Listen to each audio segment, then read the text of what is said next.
that's what I think the small companies can do better than any large, entrenched, lazy, monopoly company, is think fast, move fast, and also take risks. The Bay Area landscape is still covered with large tech companies and countless tech startups, but the map is increasingly dotted with biotech startups.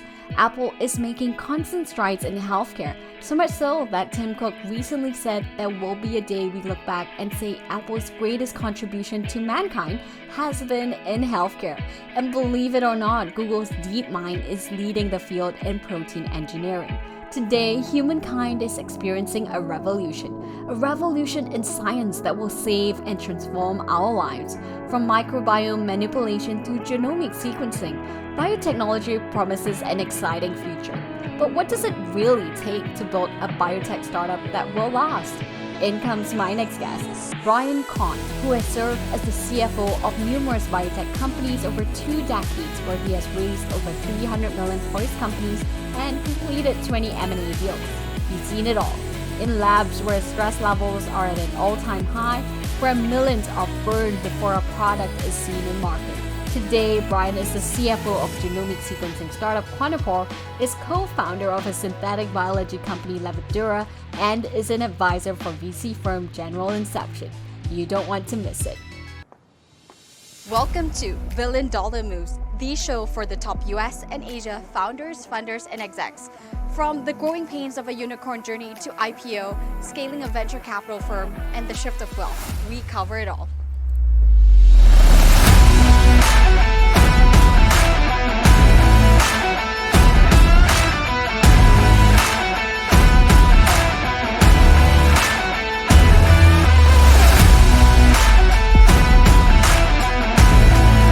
Good afternoon, everyone. It is such a pleasure to be back here.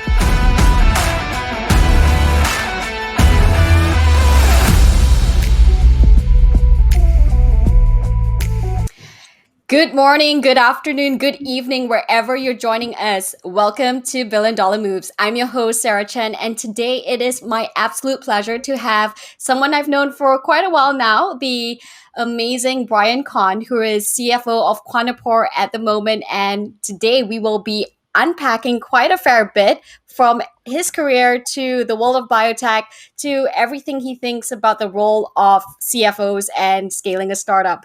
Brian, how are you today? Thanks so much for joining me. Great. I'm a little nervous that you said CFO for Quantapore at the moment. You know something that I don't about? Well, you're a man with many hats, so this might be the thing of the moment. So let's get started here, Brian. Tell me a little bit about, you've been in this business for 20 years now. We were talking about that. It's 2 decades. Tell us a little bit about what got you to this point and why biotech? So I would say luck is probably the largest factor in almost everything I've done. I thought about how I got into this industry, and it was through a dinner that my wife and I had with a coworker of hers whose husband was in the Navy with a guy who was the chief operating officer of a little antibody company in a town north of San Diego. And we were just talking about this and that, and he mentioned that this company was looking for a CFO. I was the controller of a .com company just as the bubble was bursting, and I thought it was time to move. So he introduced me to his friend introduced me to the founder of the company. I was wholly unqualified for the job. I didn't know anything about biotech. I didn't know what an antibody was.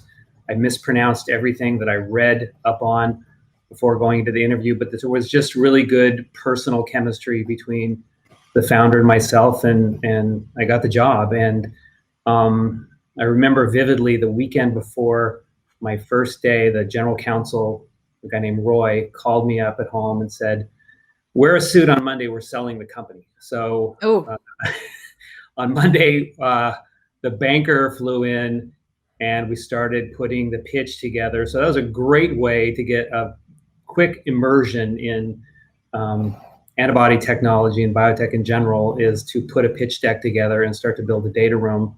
And then I think it was Wednesday of that week, maybe it was Monday of the following week, we had the acquiring company come in and do a whole management presentation And I don't think I've ever faked anything as strongly as I did on that day, but I got through it. Ultimately, the deal fell through because the founder didn't want to sell the company, and I think we had 2 other offers in the coming couple of years, and he couldn't let go of his baby. So that kind of led to the company was doing very well, and it was growing, I think, too fast for the founder. He was trying to run the company the way he did when it was, a 20-person company, and literally would count cars in the parking lot at 7:00 at night. And it created a lot of stress in the management team because we were growing at 20 to 30% organically. And it just put stress on every system and a lot of stress on him. And I remember it was June in 2002. I was standing at the fax machine outside his office, and I heard him yell. And the next thing I know, he's being airlifted out of the office to the hospital. And the general counsel and Roy and myself were in a conference room dividing up the company in terms of who was going to manage what. Because Dave, the founder, was gone. He wasn't coming back. He lived, but he couldn't come back to work. He was just too damaged. So I got to run marketing, product management, and tech service for a year until we sold the company, which I would say was probably the most impactful experience of my life, because I had to really get involved in every aspect of the business. And I think that's when my addiction to defocus started and doing lots of different things, because it's I think it makes me a better CFO, knowing every aspect of the business. And since then, I've always made people on the finance team go on sales calls with salespeople and work a day in the lab if it can be done.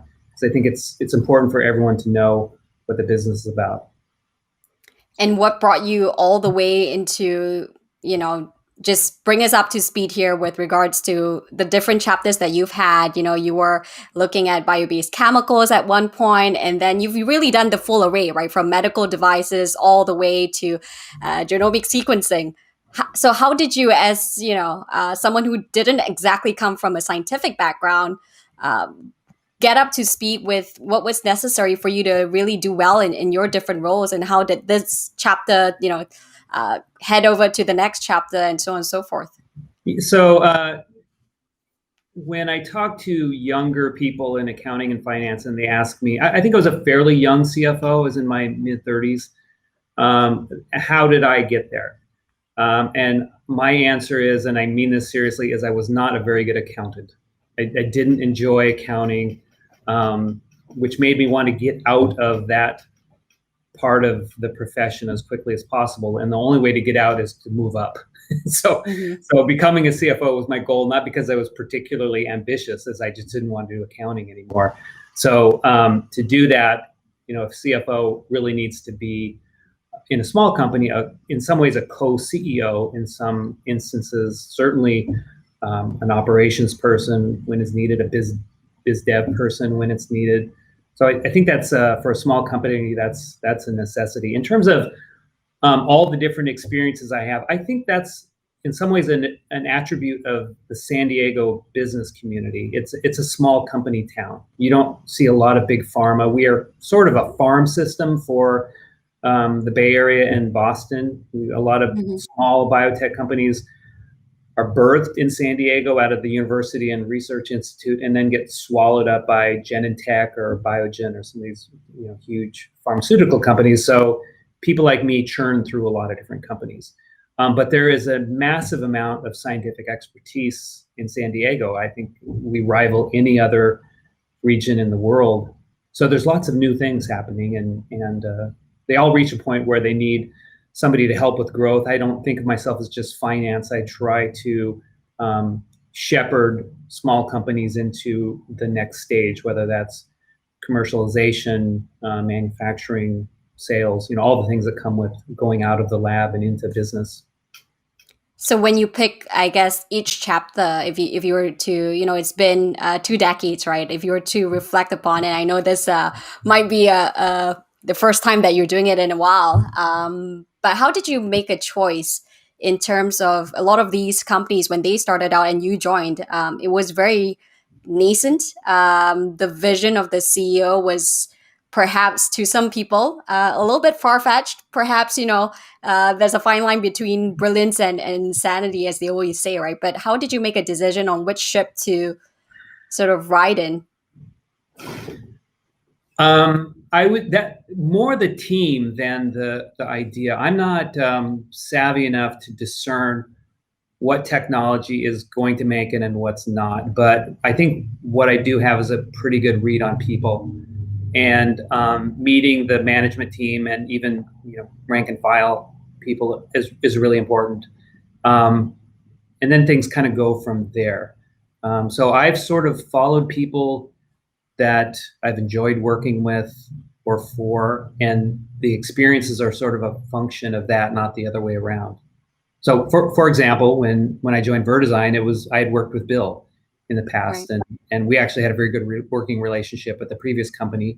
And I knew of him as a very creative thinker and a person who was receptive to new ideas. And we were peers at the other company. And so working with him was what I went for. And it just, as a byproduct of that, it was a cool technology and a cool opportunity. And, you make the most of it. Right. And, want to talk a little bit as well in terms of the different technologies that, of course, you're humble enough and modest enough to say that it's hard to discern. And the fact that, you were telling me 97% of all biotech startups fail, right? No, 97% of all new drugs don't make it through phase 3. So from discovery to clinical or market, Right. yeah, 97% of them don't make it.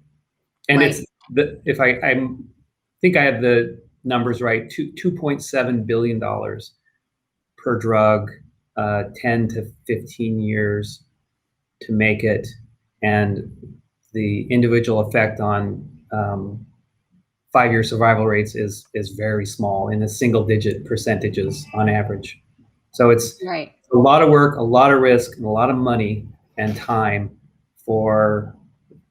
but everybody wants to live 11% longer, right? So it's important to people, but it's expensive.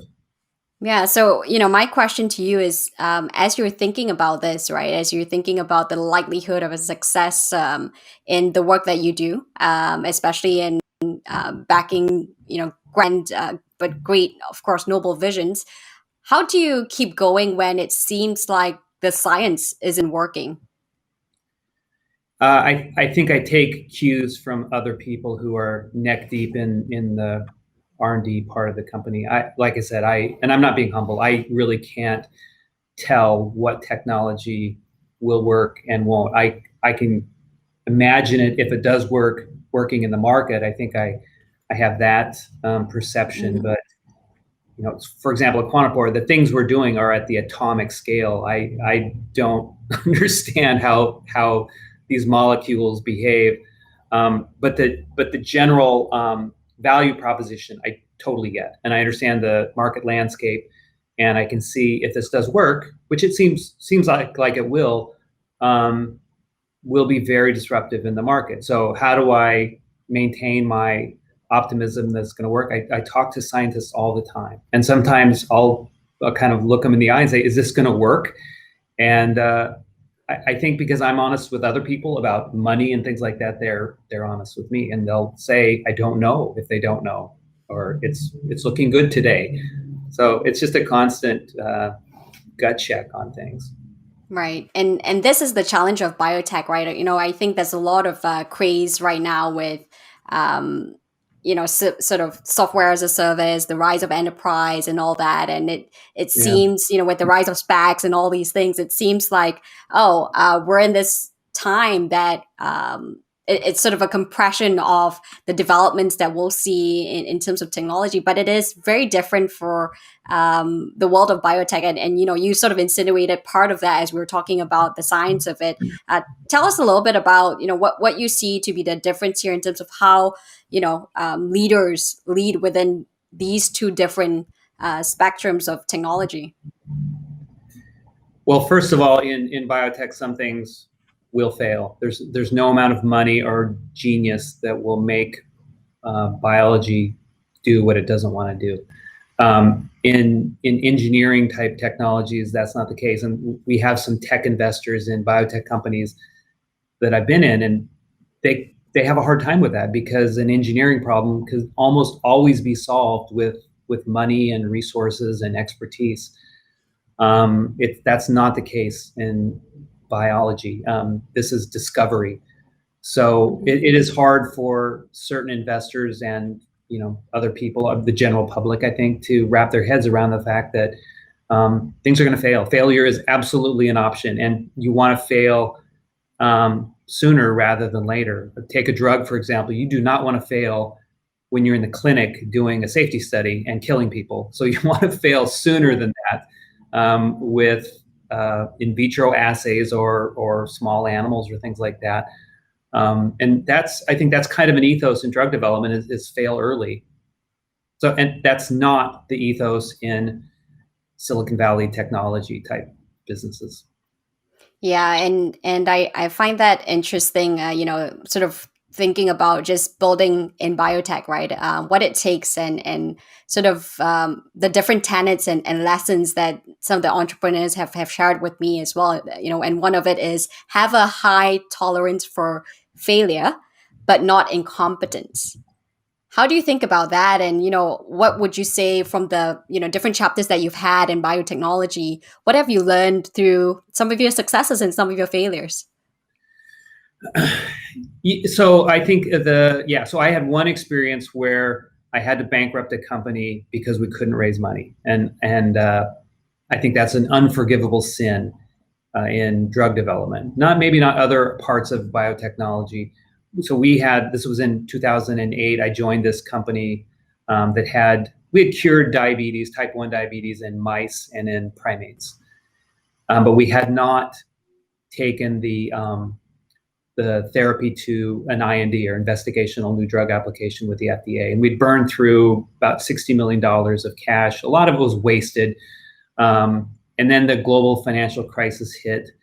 And I had just come out of Millipore, which was a very large company that printed money, and I was kind of new to venture fundraising at the time, and I just couldn't get it done. And we were a public company, which was challenging for venture as well.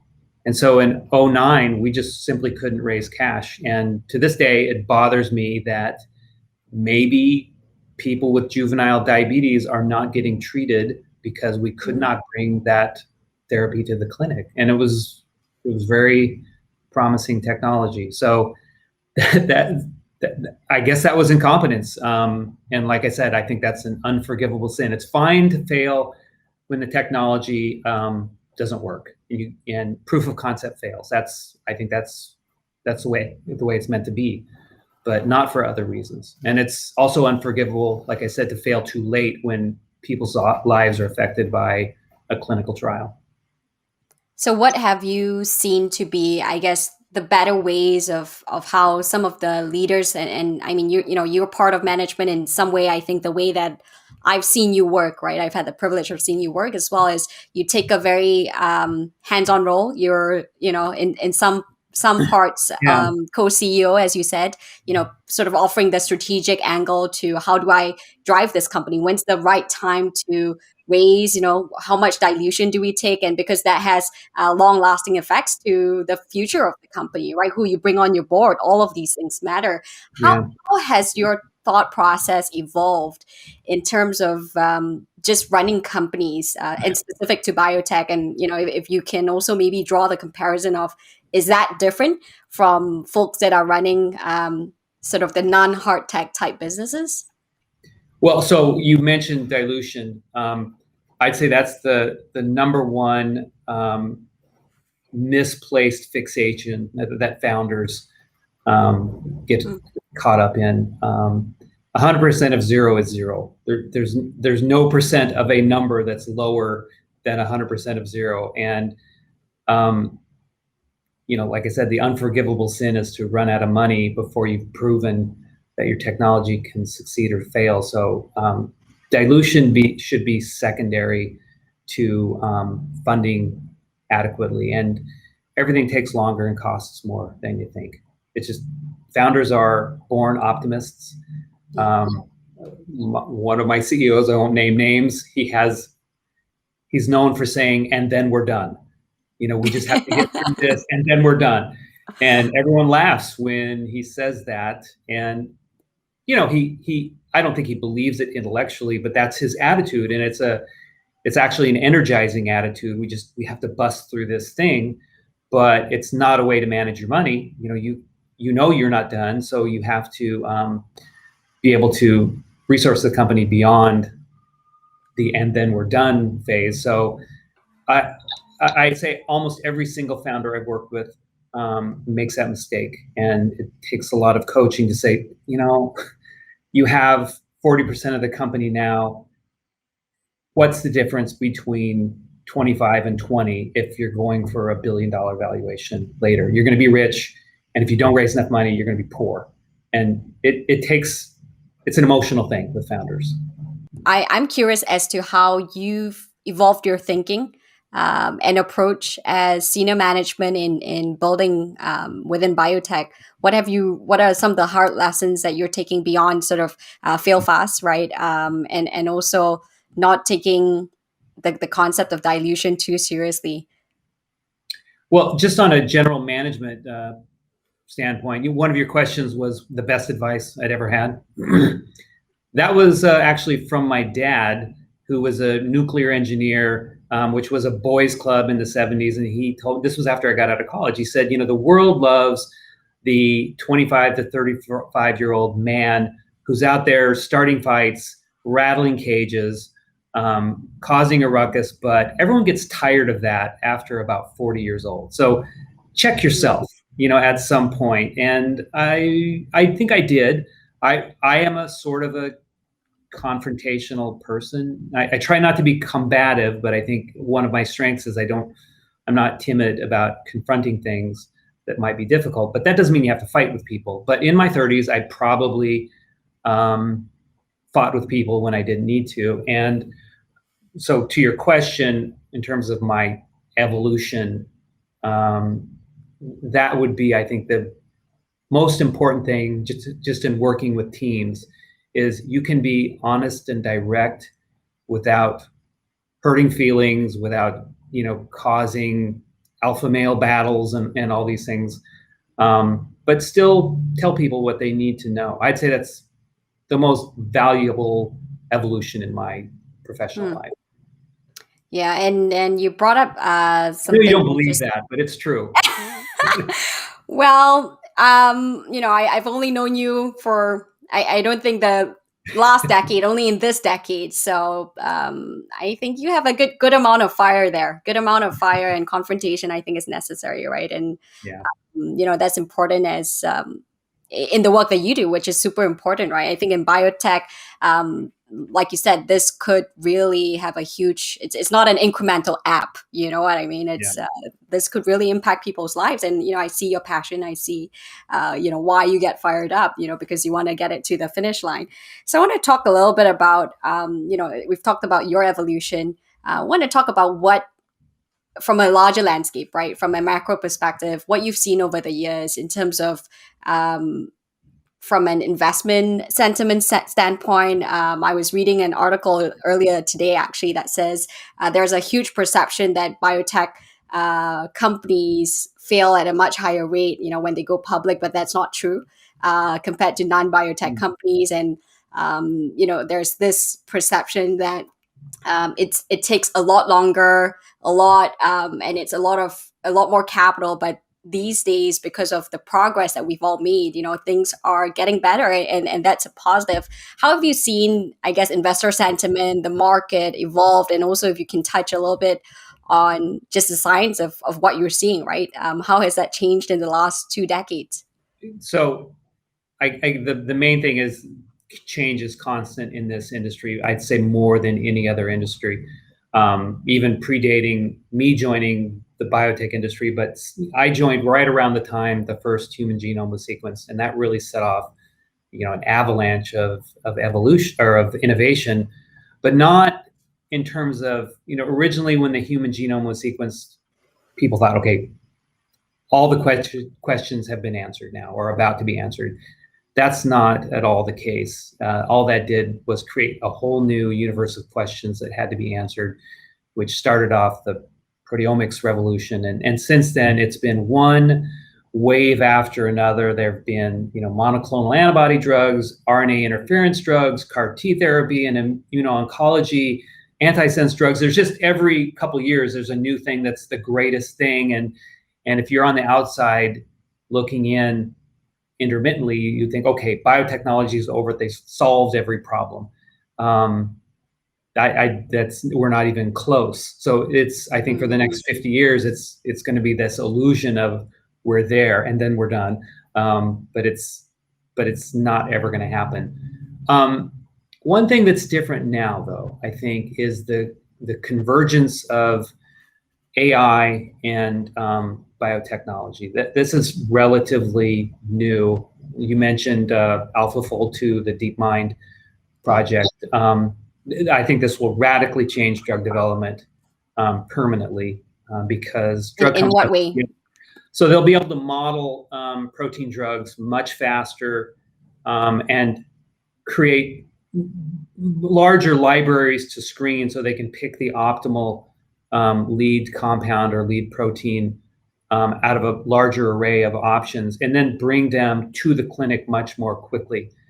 Being able to, in silico, in a computer, model the folding of a protein, which is unimaginably complex. To do that without having to use biology to do it for you first is a huge development. But then that's just one part of it. That's very front end. If you go to the back end, image processing for MRIs is completely changing radiology. Machine learned computer algorithm can see things in an MRI so much better than a radiologist or a clinician. Same with pathology. You do these stains and a pathologist would look and say, oh, there's cancer there, and be wrong. I don't know what the statistics are, but a lot. And you give a stain to 5 different pathologists, you might get 5 different answers. So with machine learning and computer image recognition, that's gotten so much better. So everything from the very front end of drug development to patient diagnosis and treatment plans is being affected by this. The problem with that is now everyone is racing to put .ai after the name of their company because investors love to follow other investors. So if you can say you have a technology stack in your platform, you'll raise more money than if you don't. Yeah, well, the AI washing, I think, is real. We're seeing that certainly a lot. I mean, everything is even in just thinking about data, right? I think everyone has like a AI. We use AI for this to get to the best. Even from a VC standpoint, everyone has an AI platform that gets us to the best deals. But when I do a cash forecast, I call it AI. I do it on Excel, so that's AI. Right. Yeah. And talking about funding, this is something that we talked about recently with Regeneron. Leonard spoke about the problem that he thinks Wall Street investors can have, which is the tip of the iceberg problem, right? The fact that investors will just want to see the concept and not care for too much of what's beyond the iceberg. And, in some way it's about them trying to simplify and sort of have a mental note of, okay, this is where the bucket of Quantapore, the bucket of Millipore, sort of stands. Do you agree with this? And totally, if so, it's a problem. One side effect of COVID is everyone involved or able to say they were involved in diagnosis or drug development has raised money. So Regeneron made the antibody that worked. Right. As a company, this was the antibody cocktail, right? That former President Trump used. That's right. Abcelera was a company that went out in the last 6 months or so, $7 billion valuation. Wow. They made one that didn't work, but they could say there's another company in San Diego called TriLink that made the RNA that went into the Pfizer vaccine. Good for them. It's but it doesn't mean that their whole business model is better than anyone else's, but they went public, and I think their valuation is $10 to $12 billion, and good for them. I'm very happy for them, but it's not indicative of what their long-term value is. And that's a problem in speculative investing, is everyone follows what the latest trend is. No, that's not biotech phenomenon. That's everywhere. Yeah, and part of what I was also getting to that with what investors tend to do then is, as they're thinking about this, right, putting a bucket of where my investment in this startup should be. So you're addressing diabetes, continue addressing diabetes, and what it sort of connotes as well is the fact that they want investors, especially those that have controlling stakes, want to influence the management to stay focused on one thing. But Leonard from Regeneron says that this is the worst advice, especially in biotech. What do you say to that? I'm starting to really like this guy, because I think the same thing. You have to be ready to pivot. So at Levadura, the company that I founded with some of the Verdesign guys, the original thesis was cannabis is becoming legal everywhere. Plant extraction is an inefficient and low quality way to get a compound for use, and the ingredients market for cannabis is the fastest growing. Cookies and vape pens and things like that.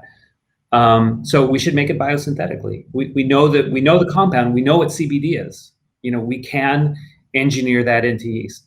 It's a good idea, but companies like Amyris and Ginkgo are doing the same thing, and they have hundreds of people and millions of dollars of equipment, and a lot of dumb money went into cannabis early on, and that money was lost, and so there was a retreat of investment capital in that. So the companies like Amyris and Ginkgo, who already had reserves, were able to press forward, and all the little Levadura type startups were slaughtered. So we're going to pivot. We have a patent. We have a technology. We think it can do something valuable. It doesn't have to be in cannabis. It can be in other things. So Alex and I are working on a pivot, and we're throwing the whole earlier business model away. And I think if we were dedicated and focused to one pursuit, we would be in the trash heap along with a lot of other biosynthetic cannabis technology companies. Yeah. And I think it was the same thing for Regeneron, right? I mean, they're getting a lot of press right now, but it was a 25-year journey to get to this overnight success, and they certainly pivoted a few times as well. And the lack of focus was actually one of their key strengths. And I want to talk a little bit about, you talked about sort of the big players and how there was a lot of money and you're competing with someone who has a lot more than you do. And the world of competition in biotech, as you are dealing with right now in Quantapore, with Illumina having 90% of the market share. How do you think? But yeah, it's almost all of it. Yeah. So as I mean, we have a lot of startup founders here, and I see my next guest coming on as well, who's leading companies that are trying to solve big problems, right? But of course, there will always be incumbents in some way, big names that sometimes you feel, how am I going to compete with them? How do you think about this, especially when they sort of feel like they have such a head start? So I did work for an Illumina type company 15 years ago. That was Merck Millipore, and at the time, they owned the lab water industry, providing purified, purification systems for labs. I mean, they were the Kleenex of that industry, and really good company. And I still have lots of friends there, and I think they're as well of a run company as I've ever, but not nimble at all. They moved in a straight line. They knew what they're going to do for the next 10 years. You could not bring an R&D project that didn't have at least a $20 million NPV, and businesses that I've been, you stitch together hundreds of $1 million NPV projects and build a business out of that. And so Millipore bought my company, and that business unit didn't grow for 3 years after they bought us, and we were growing 25% organically. And again, great company. I don't have anything bad to say about Millipore, but they just couldn't be nimble enough. So what we did is we just followed all the research going on at the NIH and developed reagents to assist that research. And we're really quick to bring out new products. And when things didn't sell, we'd throw them in a dumpster and move on to the next product. It was probably not efficient, but it was very effective. So that's what I think the small companies can do better than any large, entrenched, lazy, monopoly company, is think fast, move fast, and also take risks. So Illumina's market cap is, I think, $55 billion. They can't do anything to risk that. If they drop 10%, $5 billion has been lost. So they have a harder time taking risks. If Quantapore goes down, $75 million has been lost. That's it. Nobody's gonna only $75 million. I don't think your investors will like to hear that, though. But now, I think as we're speaking about, that's, I think, great advice there in terms of thinking about risk and what you can do as a smaller company. And I have, my favorite segment of today as well, where I bring on a guest. And today I have a very special guest, Dr. Sarah Richardson from MicroByre. And she is reshaping the bioengineering landscape, and we'll talk all about, her work, what she's doing, and also, share some thoughts about what you said there on what next. Sarah, welcome. Good to see you. Hi, it's nice to see you. And Brian, it's really nice to hear your thoughts. I especially love when people involved with startups talk about the importance of luck. We get a lot of advice from particularly me, getting mentorship as a first-time CEO from executives who have been in a couple of startups or who are ahead in their startup, and they can err on the side of presenting all of their successes as inborn and their failures as completely, and so having luck acknowledged to me reinforces why you've had success. You acknowledge luck, both good and bad. You just have to be ready to grab it when it happens. Yes, putting yourself in the way of it. Absolutely. Also, your note on redundancy as a strength in small groups, that when your founder found himself unable to continue, to be able to have a group that could jump on jobs, even though they were maybe reluctant to have doled them out. We had no choice. As a note to the smaller groups, to be able to plan for some of that ahead of time, to build some of that redundancy, and also seems to be a strong signal from you on what to do for success. My company is pretty small. We're starting, and as Sarah noted, we are trying to change the landscape of bioengineering. Our specialty is in genetically engineering bacteria.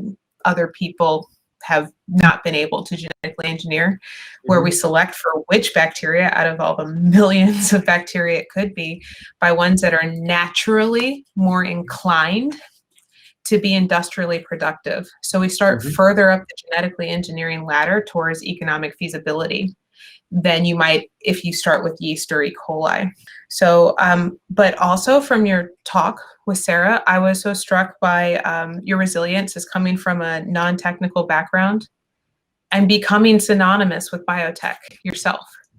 One of my co-founders came from only 20 years. Still, some people are in school for 20 years just to be in biotech. But do you have advice for one of my co-founders came from a non-technical background, and I remain stunned and in awe of how hard he threw himself into picking up as much tech as possible to help in the same way you help companies in administrative and financial and executive ways. But do you have advice for other people who have all of these great skills to bring to biotech, but might be intimidated by the idea that if they don't have a PhD in biochemistry, they're going to have a hard time in a small company? I think you have to find a way to I guess, fall in love with your team and the company and the solution you're providing. And then the immersion and the learning, I think, just comes. I'm not as intelligent as a lot of people I work with, but I definitely, I'm not being modest, but I definitely get very passionate about things, and that's in some ways a character flaw. That's probably why I wasn't a very good accountant. But I do get infected by the enthusiasm of other people and the prospect of competing in the marketplace, because that's such a kind of a dynamic phase to go into, where you're kind of out in sort of a windstorm of different things that you can't predict. So I would say I don't have any techniques. I don't have any learning tools, but find a way to, whether it's the team, whether it's the technology, the market opportunity, being in a lab, whatever it is, find a way to fall in love with what you're doing, and then you won't be able to stop yourself from learning. It just you can't stop it. I'm not trying to flatter you, but not having a PhD is no measure of intelligence. I would say sometimes a PhD is just an exercise in self-flagellation. How much punishment can you take? Not necessarily how smart you are. But I like that answer for one of our philosophies appropriate to a group that does so much microbiology is that it takes a whole ecosystem to get a job done. And that's why I also wish to emphasize respect for people who come from different backgrounds, all joining in to get a job done. So I don't tolerate in my own team, well, I don't have a PhD, I'm not as smart as these other people. Everyone is pulling their weight. That's what's so awesome about startups is there's no time to be stuck up about your credentials. It is a meritocracy type environment. That if I have an idea here at Quantapore, people will listen to me. I actually have a patent in my name because of some idea, which is like my biggest point of pride. It's a great point of conversation. I think. Congratulations. You were asking me about my patent when you guys were investing in Verdesign, and I was pretty boastful about that. But what it is it's I think it's an attribute of startups to where a good idea can come from anywhere. Even the finance guy who's working on a fundraising pitch, and kind of this light bulb goes off, and he gets up out of his chair and goes and talks to the CEO and says, "What about this?" And the CEO goes, "Yeah, let's put that in a patent." So it sounds like you find yourself in healthy ecosystems. I think that's he's had his share, I think. Yeah, Brian, actually, this, I love your question there, Dr. Richardson, with regard to sort of what would you advise CEOs in terms of inspiring people like yourselves? How did you, were there specific things that people you've worked with did to continue to inspire that passion for the vision? I'm not like everyone else, so I can't speak for how to inspire other people. But I think that the first thing for me, it's listening and collaborating, and not saying you're a chemist, you don't have anything to say about biology. You're an engineer, I don't want to hear what you have to say about metabolic engineering. Even if they don't have a good idea, just that culture of let's work together. And Sarah, I'm sure you do that. More than anything, I think that inspires people to throw everything they have into an effort. Love that. Well, Dr. Richardson, do you have any other questions before we head to the next segment? I was wondering about the discussion you had about AI. I agree, calling something machine learning has always been very hot. There's jokes about when it's in the lab, it's machine learning. When it's hitting the investor pitch deck, it's AI. But in practice, it's really linear regression. And some of that is because the data is just so difficult to get.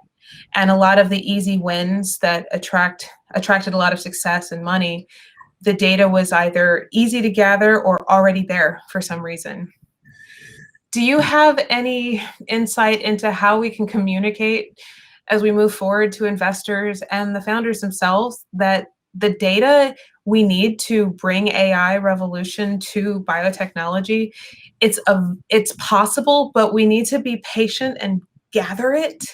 And maybe we need to have the patience and the funds to put some of these data sets together. And that's where the risk is now, not in the technology, but in the data gathering. Yeah.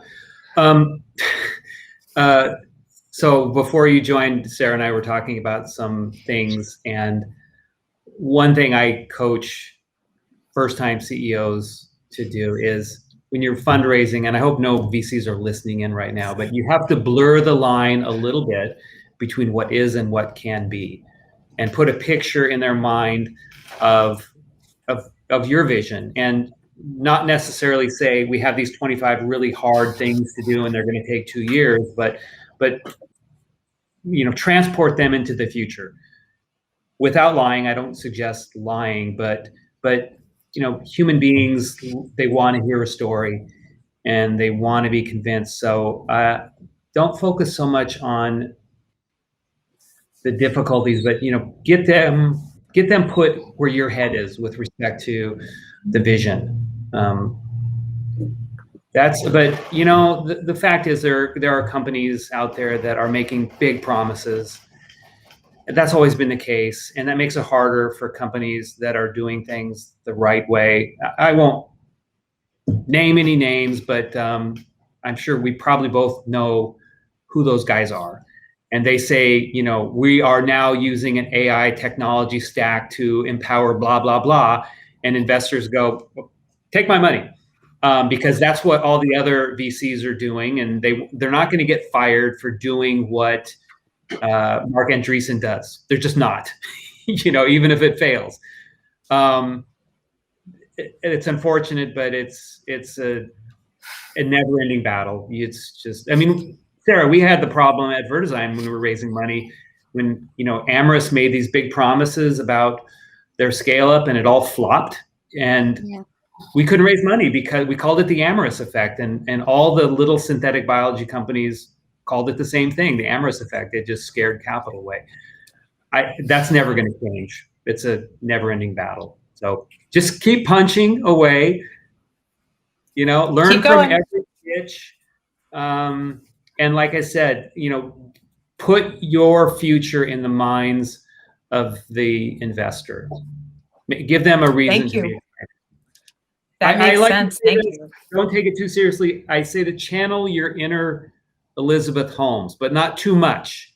Just a little bit. Little bit. I don't know if that's a good example, though. No, but it gets people's attention when you say it, and I try. I like attention, Sarah. Yeah. Sarah Richardson, I have a question for you, if that's not inappropriate. Instead of doing what you're doing, why not come up with your own product and raise money to go to market yourself, instead of enabling someone else to, produce the $1 billion product? That's an excellent question. And my answer is that, as unpopular as it might be, we wanted to become a platform company. A lot of our capital comes from very climate aware founders, funders, where they're patient. They want us to make money because there's no way to change the climate landscape of the earth if it's not profitable. But they're patient. So we have the leeway to go establish the technology and potentially not as impactful climate ways. But then when it scales, it's massively climate impactful, and they'll be there to make sure we do both. And for that reason, I did not want to get stuck in a silo where, as you say, VCs are very much like, this was successful, so we will keep doing this. And if I'm successful in commodity chemicals and have to stay in that silo, it will be more difficult to leverage the technology for agriculture, for mining, for bioremediation, for pharmaceuticals. By applying ourselves as a platform company that can support people who already have the infrastructure, expertise, and capital to be in each of those silos with the common core they need, which in this case is domesticated bacteria, we hope to have an even broader. That's the strategy we set out with. But companies can pivot given the need. That's right. But we have not failed yet.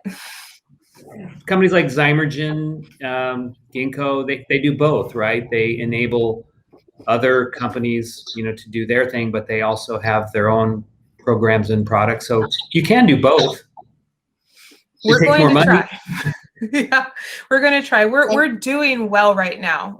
Our customers bring us interesting problems, and the bacteria stay as interesting as possible. And our cost models are all very promising. We have a tech that we think can change the world, and I haven't been disabused of that notion yet. Well, someday I hope we meet in either the marketplace or somewhere along the road. Brian, she'll be out there hunting you for her next raise. Yeah, I'm a yeast guy. You bacterial systems are the enemy. So all my graduate school work was in yeast, so we can find a common ground. Thank you, Dr. Richardson. Sarah, please feel free to connect with Brian later. But so good to have you. Thank you. Take care. Thank you both. I'm very flattered to have been included. Thank you. Take care. Thank you. Bye-bye. Well, Brian, now we get to the fun part, billion-dollar questions, where I get to ask you some really quick fire questions and you say what's the first thing that comes to mind. Are you ready? No, but let's do it. Okay, let's start. When you think of the word successful, who do you think of and why? Who do I think of? This won't be any surprise. I love Elon Musk and what he's trying to do. He's not afraid to fail, probably for the same reasons the world loves him or hates him. He makes bold moves, and he can crash a rocket and joke about it. I think that's just, the world needs more people like that guy. All right, good choice there. Don't know about him laughing about the rocket though. Hopefully he made a joke about it. Yeah, I mean, I don't know if everyone is always happy about his reactions, like taking a spliff and all that. But, I respect the guy, and of course, great things he's doing. Good choice, good choice. Okay, common misconceptions about you. So I think a lot of people confuse confrontational with combative, and I'm not a combative person, and I really work hard to not be combative, but because I'll call somebody out on BS, and I try to do it respectfully, but people don't like to be called out. I'm not trying to start a fight. I just think that everyone works better together if we're all dealing with the same set of facts. And that's the misconception, that I like to fight with people. I do not like to fight, but I do want to confront things that need confrontation. Fair enough. Highest high. So that was a tough one, because I'm a little jaded. I don't go over the moon for every little thing, because I've seen so many things fail. But I would say my highest high was in 2006. I was doing 3 acquisitions, buy-side acquisitions at the same time, and 1 sell-side acquisition. This was the sale of serologicals to Millipore. And it was more pressure than I've ever had to deal with. I actually went to the hospital for heart arrhythmia because I was pounding so much caffeine, not sleeping at all. But I was able to pull off those 3 acquisitions. I think the multiple on our valuation on the sale was 2x of those companies that we bought. So we spent about somewhere around $100 million or so for those 3 companies, and got a $200 million increase in the valuation on the sale.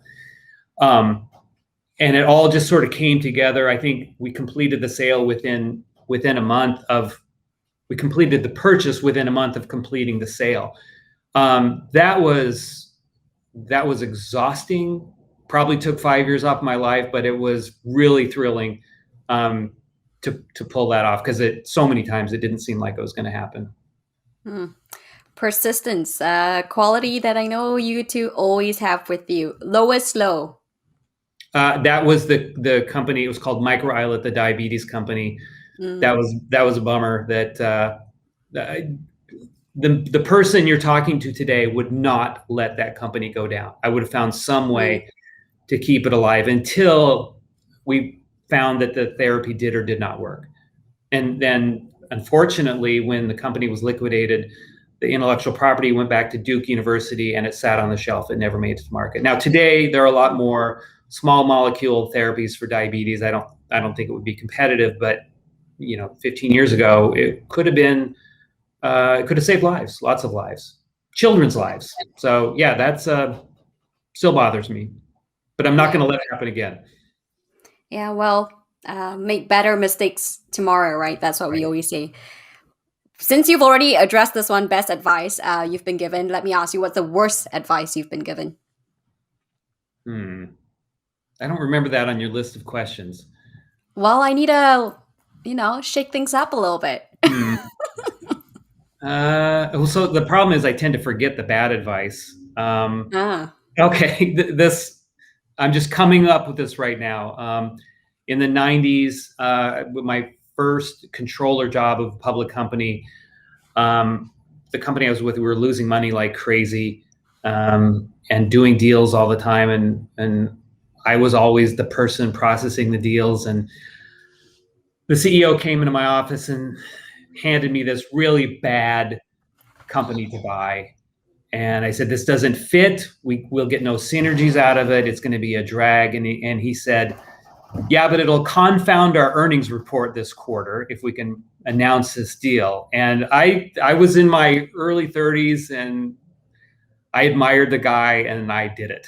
And that was bad advice because it did not confound earnings at all. It just eroded confidence in the company.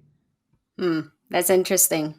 That perhaps gives me a little bit of a telltale sign of why you confront people now, because you want to do the right thing. Maybe, and not just be, rosy-eyed, right? As a lot of us, especially when we're young and we're starting out, it's like, oh, everything's great, but then you don't see what's beyond that. Okay, right. Your biggest fear?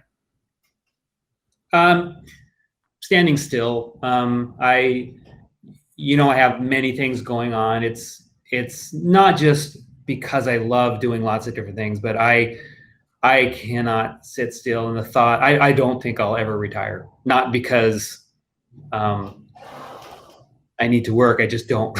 I don't want to sit still. Okay, you're fine. And this is the final one. You have a beautiful family. Lonnie has been a great supporter in your journey to raise your boys. What are the 3 qualities that you want your boys to have the most? As I told you, I'm only giving you 1, right? I need 3. We already established that. No pre-establishing. No, follow the rules here. Okay. So number 1 is be courageous enough to be honest. Don't be liars or cowards. What I told you this before. My middle son had some learning disabilities as a kindergartner and first grader, and I just watched him struggle and work so hard to learn how to read and all these things. And he didn't think, he said, I'm not a smart person. And I said, well, you can't be the smartest person in the room. There's no guarantee. There's always somebody smarter, but you can, if you decide and if you have the guts, to always be the most honest person in the world. And over time, the world will reward you for that. And this kid just graduated from college with straight A's, has a job, is going to grad school, and cannot tell a lie to save his life. He can't. And I'd say as a father, that's the thing I'm most proud of. I don't know if that was just his nature. Lonnie is also an extremely honest person, so I don't take credit for it through one talk, but that's what the number 1. I don't know what 2 and 3 are, but number 1 is be brave enough to be honest. Okay. Well, 2 more. Just a quick. What comes to mind when you're pressured, like right now, to come up with something for your kids? I mean, I'm sure you want them to have more than 1 quality. Okay, so develop some varied interests in life. I'm not one of these old guys who says these kids nowadays, blah, blah, blah. I think, Sarah, your generation is going to do great things. I'm looking forward to you fixing all the mistakes my generation has made. But I do see younger people being much more singularly focused on things and not experiencing the greater, just the variation of the world. And I see that with my kids, and I wish, I've taken them to other parts of the world to try to expose them to things that are out of their comfort zone. And so that would be number 2, is find things to do that are not just directed at getting rewards or compensation or whatever. And the final one? Find a good partner in life. And I don't care what kind of partner that is. It doesn't have to meet my standards, but find someone that you can grow old with comfortably, because that's really important. Fantastic. Well, I love that. What? Not that I'm going to grow old, but never, right? You're gonna sequence your genomes in some way, so you'll never be old, right? I mean, you're gonna solve this for us. So I'm holding you. Is actually gonna put something in my brain that'll keep me alive forever. Yeah, I'm surprised you haven't already, planted hair as he has. Being bald is much better than going bald, so I'm okay with this. Although it does cause a little bit of reflection. It's got a good bounce to it. It's got a good bounce to it. Well, Brian, thank you so much. This was a power hour. I mean, I've really pushed you to really think hard here about the 2 decades that you've spent in building your career, and what a career, what an exciting time to be in biotech as well, to really be able to impact lives. And I think the world is coming to terms with that now. So really excited for you and what you're doing with Quantapore, Levadura, Kiverde, and also the Australian company Imagine, right? That's the board you're on. A couple others you don't know about too. I'll tell you about some. Too many to count.